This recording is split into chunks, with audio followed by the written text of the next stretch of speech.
In this, a basic outline or introduction about income tax and what is assessment year and previous year and what are the various heads of income and how to calculate the residential status will be covered. What is income tax? So income tax is imposed by the government on the income generated by the individuals. So இப்போ for example நீங்கள் வந்து ஒரு கம்பெனிக்கு வேலைக்கு போடுறீங்க அப்போனா வந்து உங்களுக்கு சேலரி கிடைக்கும் ரைட். அந்த வந்த அமௌண்ட்டில் உங்களோட அக்கௌண்ட்டில் வர certain portion of amount will be pay to the government. அதாவது டேக்ஸ்ன்னு சொல்லி டேக்ஸ்க்கான மீனிங் வந்து வரி கட்டுறது. கவர்மெண்ட்க்கு நம்ம வரியா கட்டணும். இதோட மேஜர் ஒரு பிரைமரி அப்ஜெக்டிவ் என்ன, ஏன் இந்த மாதிரி கவர்மெண்ட் எடுத்துட்டு வந்தாங்க அப்படின்னா கவர்மெண்ட்க்கு this is one kind of revenue. Public கிட்ட இருந்தே டேக்ஸ்ன்னு சொல்லி பப்ளிக் கிட்ட இருந்தே வரின்னு சொல்லி மணி வாங்கி அதை வேற ஏதாவது பர்பஸ்க்கு யூஸ் பண்ணிப்பாங்க. Like funding purpose or any other infrastructure development purpose or welfare programs or public services purpose.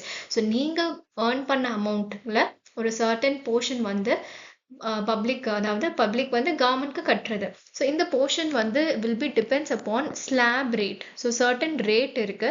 So உங்களோட இன்கம் இன்க்ரீஸ் ஆக உங்களோட இன்கம் இன்க்ரீஸ் ஆக நீங்கள் எவ்வளோ பர்சன்ட் ஆஃப் மணி கட்டணும் கவர்மெண்ட்க்கு அதுவும் இன்க்ரீஸ் ஆகும்.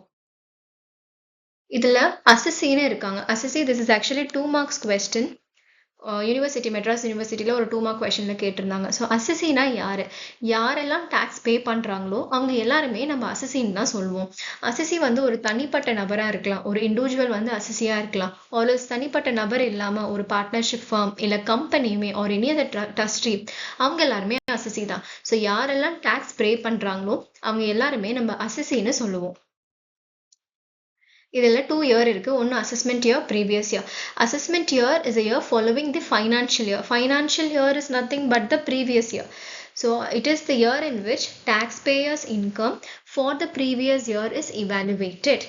இப்போ previous year என்ன, it is a 12 month. இப்போ yearனாலே 12 months. So 1 year period. இப்போ for example questionல calculate the income for the assessment year 2024 to 2025 அப்படின்னு இருக்கு. So previous year will be the 1 year ahead. இதோட 1 yearக்கு முன்னாடி என்ன year, 2023 to 2024. ஸோ இந்த particular இயரில் இந்த ப்ரீவியஸ் இயரில் நடந்தது எல்லாமே இந்த இயரில் நம்ம டேக்ஸ் பண்ணுவோம். எப்பவுமே முடிஞ்சதை வச்சு தானே நம்மளுக்கு அவங்களுக்கு எவ்வளோ இன்கம் வந்திருக்கு எவ்வளோ நம்ம கட்டணும் அப்படிலாம் கண்டுபிடிக்க முடியும். ஸோ ப்ரீவியஸ் இயரில் என்னென்னலாம் நடந்ததோ அதையெல்லாம் அடுத்த இயரில் டேக்ஸ் பண்ணுவாங்க. This is what previous year assessment year. இப்போ இதோட ப்ரீவியஸ் இயர் என்னவா இருக்கும், 2022 to 2023. Okay, so this is what previous year and assessment year. அதாவது ப்ரீவியஸ் இயரில் என்னென்ன அமௌண்ட் கண்டுபிடிச்சிட்டு நெக்ஸ்ட் இயரில் டேக்ஸ் பண்ணுவோம். So this is what assessment year and previous year. Heads of income, there are totally 5 heads of income: salary, house property, profits and gain from business or profession, capital gains and income from other sources. சாப்டர்ல நம்ம BCom and M Com ஸ்டூடெண்ட்ஸ்க்கு ஒரு இந்த ஹெட்லையுமே எப்படி நம்ம tax கண்டுபிடிக்கிறது, எப்படி tax பண்ணுறாங்க, இதெல்லாம் பார்ட்லி டேக்ஸபிள், இதெல்லாம் ஃபுல்லி டேக்ஸபிள். ஃபுல்லினா ஃபுல் அமௌண்ட் டேக்ஸபிள், பார்ட்லினா அதில் சில பார்ட் அமௌண்ட் டேக்ஸபிள், எக்ஸம்டட் ஒன்று இருக்குது. எக்ஸம்டட்னா டேக்ஸபிள் கிடையாது, அதை ஃபுல்லாக இக்னோர் பண்ணிடலாம். ஸோ இதெல்லாம் எப்படி கண்டுபிடிக்கிறது, ஒரு ஹெட்டில் எப்படியெல்லாம் டேக்ஸ் பண்ணுறாங்க, என்னென்னலாம் இருக்குன்னு படிக்கிறது பற்றி இருக்கும். இன்னொன்று பார்த்தீங்கன்னா மெயினாக வந்து 80C to 80U டிடக்ஷன்ஸ். டிடக்ஷன்ஸ்னால் என்னென்னா மைனஸ் பண்ணுறது, அதுக்கான அர்த்தம் வந்து ரெடியூஸ் ஆகுறது. இப்போது பேசிக்காக நம்ம படிக்காமல் ஒரு இண்டிவிஜுவலுக்கு வந்து திஸ் இஸ் வெரி பெனிஃபிட். ஏன்னா நம்மளுக்கு ஒரு கான்செப்ட், ஒரு மைண்ட் செட் இருக்கும்ல, நான் ஏன் அதிக அமௌண்ட் கவர்மெண்ட்க்கு மணியாக கட்டணும், எனக்கு வந்து லெஸ் அமௌண்ட் நான் கட்டணும், ஸோ இதை நான் எப்படி நான் எடுத்துகிட்டு போகிறது, இதுதான் வந்து 80C to 80U deductions. This is one of the benefits. அதாவது லீகலாக நான் என்னோட கட்ட வேண்டிய அமௌண்ட்டை நான் எப்படி ரெடியூஸ் பண்ணலாம் அப்படின்னு தான் இதை சொல்கிறேன். இதுவும் ஒரு தனிப்பட்ட சாப்டர், இதை பற்றியும் படிக்கிறதே இருக்குது. Next is residential status. There are totally 3 types. One is ROR, resident and ordinary resident. RNOR, resident but not ordinary resident. The other one is NR, non-resident. So இந்த 3 வந்து எப்படி கிளாஸிஃபை பண்ணுறாங்கன்னா எவ்வளோ நாள் அவங்க இந்தியாவில் இருக்காங்களோ அதை வச்சு தான் அவங்க ஆர்ஓஆரா, ஆர்என்ஓஆரா, என்ஆரான்னு கிளாஸிஃபை பண்ணுறாங்க. ஸோ இதில் சர்டன் கண்டிஷன்ஸ் இருக்குது. This is termed as basic conditions and additional conditions. So basic conditions la vandu 182 days or more avanga and the previous year la irukanum. Innoru vandu 60 days or more and 365 days or more during the 4 years immediately preceding the relevant previous year. Main ah paaka vendiyadhu நம்ம additional conditions. Additional conditions la onnu vandu 2 out of 10 years. இன்னொன்று வந்து 730 days or more during the 7 years immediately preceding the relevant previous year. So இதுக்கான அர்த்தம் அப்படின்னா இப்போ ROR resident and ordinary resident first go and check for basic conditions. ஏதோ ஒரு condition satisfy ஆனாலே போதும். எனி ஒன் பேசிக் கண்டிஷன்ஸ், அதாவது 182 days or more இருக்கணும், R 65 days 60 days or more, or 365 days or more during the 4 years. இதை check பண்ணிட்டோன்னே go and check for additional conditions. மெயினாக பார்க்க வேண்டியது அடிஷனல் கண்டிஷன்ஸ் தான். ஒன்று வந்து 2 out of 10 years, இன்னொன்று வந்து 730 days or more during the 7 years. இது ரெண்டுமே சாட்டிஸ்ஃபை ஆயிருந்தாங்கன்னா அவங்க ROR resident and ordinary resident 1 and 2மே சாட்டிஸ்ஃபை ஆயிருக்கணும். But in case of RNOR வந்து பேசிக் கண்டிஷன் சாட்டிஸ்ஃபை ஆயிடுச்சு, பட் மெயினாக பார்க்க வேண்டியது அடிஷனல் கண்டிஷன்ஸ். இதில் எனி ஒன் தான் சாட்டிஸ்ஃபை ஆகுது, ஆர் இது ரெண்டுமே சாட்டிஸ்ஃபை ஆகலனாலும் பரவாயில்ல, அவங்க RNOR. So any one is satisfied or ரெண்டுமே சாட்டிஸ்ஃபை ஆகலை, அவங்க வந்து ஆர்என்ஓஆர்னு கிளாஸிஃபை பண்ணுறோம். என்ஆருக்கு பார்த்தீங்கன்னா இந்த பேசிக் கண்டிஷன்ஸ் இருக்குல்ல, அதாவது 182 days or more, ஆர் இன்னொன்று வந்து 60 days or more and 365 days or more during 4 years, இதுவே சாட்டிஸ்ஃபை ஆகாது. ஸோ இந்த பேசிக் கண்டிஷன்ஸே சாட்டிஸ்ஃபை ஆகலைன்னா அவங்க நான் resident. So this how you will classify. இன்னொன்று பார்த்தீங்கன்னா ஒன்று வந்து சொல்லியிருந்தேன் டேஸ் வச்சு அவங்க ஆர்ஓஆரா ஆர்என்ஓஆரா என்ஆர்ஆன்னு கிளாஸிஃபை பண்ணுறாங்க. இன்னொன்று வந்து டிரான்சாக்ஷன் கொடுத்துரு சென்டென்ஸும் அமௌண்ட்டும் கொடுத்துருவாங்க, அதை வச்சு இது யாருக்கு டாக்ஸபிள் அப்படின்னு கண்டுபிடிக்கணும். இதில் கீவேர்ட்ஸ் பார்த்தீங்கன்னா ஏர்ன்ட், அக்ரூட், ரிசீவ்ட், இது மூணுமே ஒன்று தான், ஏர்ன்ட். ஓகே. இன்னொன்று பார்த்தீங்கன்னா ரிசீவ்ட், இன்னொரு கீவேர்ட் கண்ட்ரோல். ஸோ பேசிக்காக 3 keywords வச்சுக்கோங்க. ஏர்ன்ட் அண்ட் ரிசீவ்ட் ரெண்டுமே இந்தியாவில் இருக்கு, or any one in India. அதனால இந்தியன் இன்கம்னாலே 3 பேருக்குமே டாக்ஸபிள், ஆர்ஓஆர் ஆர்என்ஓஆர் எல்லாருக்குமே டாக்ஸபிள். வேற செகண்ட் பாயிண்ட் பார்த்தீங்கன்னா அக்ரூடோ அரைஸ்ட் ஆர் ரிசீவ்ட், இதெல்லாம் பார்த்தா அவுட் சைடில் இருக்குது, எல்லாமே அவுட் சைடு இந்தியாவில் இருக்குது. So which is foreign income. Foreign இன்கம்னா ஃபர்ஸ்ட் கேஸ் அலோன் தான் டாக்ஸபிள், ஆர்ஓஆருக்கு மட்டும்தான் டாக்ஸபிள். இன்னொரு கீவேர்ட் பார்த்தீங்கன்னா control. Accrued or received or earned இதெல்லாமே வந்து அவுட் சைடு இந்தியாவில் இருக்குது. ஆனால் பிஸ்னஸ் வந்து partly or wholly controlled from India. இன்னொரு கீவேர்ட் வந்து கண்ட்ரோல். ஸோ கண்ட்ரோல் ஃப்ரம் இந்தியாவில் பார்த்தீங்கன்னா first 2 cases alone it is taxable, ROR and ஆர்என்ஓஆருக்கு மட்டும்தான் டாக்ஸபிள்.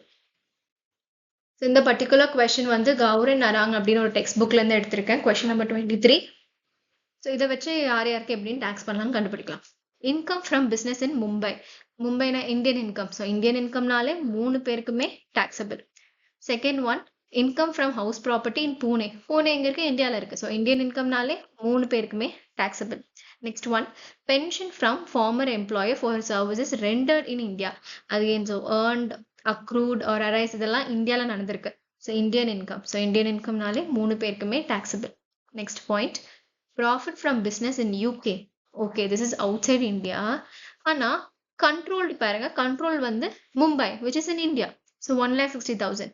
அப்புறம் என்ன கொடுத்துருக்காங்க, அவுட் ஆஃப் இந்த 1,60,000 வந்து 20,000 were received in India which is Indian income. Okay, so டோட்டலாக இருக்கிறதே 1,60,000 தான். First point profit from business in UK but control from Mumbai. So which is கண்ட்ரோல்னால ஃபர்ஸ்ட் 2 cases மட்டும்தான் டாக்ஸபிள். ஆனால் இந்த 20,000ல இந்தியாவில் ரிசீவ் ஆயிருக்கு, இது வந்து என்ஆருக்கு மட்டும்தான் இந்த 20,000 போகும். ஆக்சுவலி இது 3 பேருக்குமே வரும், ஆனால் நம்ம டோட்டலாகவே கொடுத்துட்டோம்ல 1,60,000மே வந்து ஃபர்ஸ்ட் 2 cases கொடுத்துட்டோம். பேலன்ஸ் இருக்க 20 மட்டும் என்ஆருக்கு போயிடும். Dividend from Indian company what in accrued வந்து உருவாகிறது இந்தியாவில். ஸோ 3 பேருக்குமே it is taxable. Next one income from agriculture in Nepal receive there but later remitted in the வேர்டை ignore it. Okay, income from agriculture Nepal which is outside India. First case alone it is taxable. Next one interest on bonds issued by UK government out of which 50% is received in India.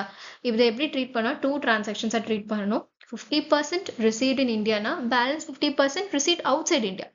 So in the 40 la 50% is received in India. So 20,000 3 பேருக்குமே போய்டும்.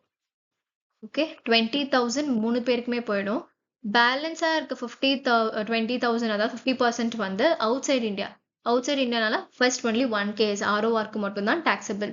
இந்த past untaxed you can simply ignore this past untaxed. Next point, income from house property in UK donated there. Okay, UK outside India தான் எல்லாமே donated ஆயிருக்கு outside India. So which is first case alone, foreign income நால first case alone, ROR alone it is taxable. I given you have calculated, so you can check it out. Total income or everything I've done. Later you can also use it for your purpose. So this is how. So இதில் இந்த 1,60,000 இருக்கு, 20,000 received in India நால இங்க 20,000 actually ரெண்டு பேருக்குமே கொடுத்துட்டோம். So balance 20,000 அப்படி கொடுத்துருக்கோம். அதுக்கப்புறம் வந்து 50% received in India, the 7th point in the bonds. So 50% received in India, Indian income for all the three cases. Balance 50% outside India. So outside India is foreign income. So first case alone it is taxed. And untaxed and all you can simply ignore it. Next, previous year question paper la irundhu edutha oru sum, Madras University oda previous year question paper. This is very simple and 5 marks la idu ketirundanga. So from the following particulars calculate the taxable income. ROR, RNOR என்ன இருக்கு already. இப்போ வந்து இந்த ஹெட்டிங்கை மட்டும் மாற்றவே மாற்றாதீங்க. First heading is ROR, second heading is RNOR and third will be NR. Don't change this heading and அதோட ப்ரொவிஷன்ஸை மெயினாக படிச்சுக்கோங்க. Royalty from Government of India. So which means what? Indian income from the Government of India, it is very clear. So Indian income nale for all the three cases. Income from agriculture in Pakistan, which is outside India, foreign income. So foreign income nala first case alone. Income from business in Sri Lanka. So உருவாக்குறது ஸ்ரீலங்கால, ஆனா control பாருங்க, control வந்து Chennai is in India. So அப்படின்னா first two cases alone it is taxable. Last one, salary received in India. So Indian income for the services rendered in USA, okay, but received anyone in India or both in India nale Indian income. Accrued, arised, இதெல்லாம் same meaning. Earned இதெல்லாமே. Received இன்னொரு keyword. Third keyword is controlled, okay. So received in India nale Indian income nale for all the three cases it is taxable. I hope it is clear. Any doubts you can post it or any other questions can also be discussed. Thank you.